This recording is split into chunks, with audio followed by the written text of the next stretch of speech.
রাজধানীর এলিফ্যান্ট রোডে ব্যবসায়ীকে কুপে আহত করার ঘটনায় জড়িত থাকার অভিযোগে মোহাম্মদ হোসাইন ওরফে মিথুন নামে এক ছাত্রদল নেতাকে গ্রেপ্তার করেছে নিউ মার্কেট থানা পুলিশ।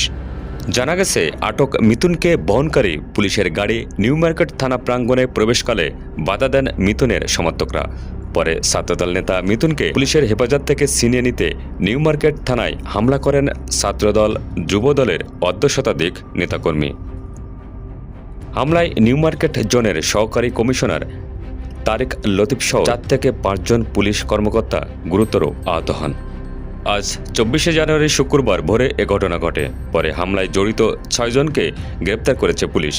এ ঘটনায় নিউ মার্কেট থানার উপপরিদর্শক ওমর ফারুক বাদী হয়ে একটি মামলা করেছেন। নিউ মার্কেট থানার ভারপ্রাপ্ত কর্মকর্তা মহসেন উদ্দিন আতিক বলেন, মিথুনকে পুলিশের গাড়ি থেকে ছাড়িয়ে নিতে তার সমর্থকরা চেষ্টা করেছিল, তবে পারেনি। এ ঘটনায় পৃথক একটি মামলা হয়েছে এবং গ্রেপ্তারদের আদালতে পাঠানো হয়েছে।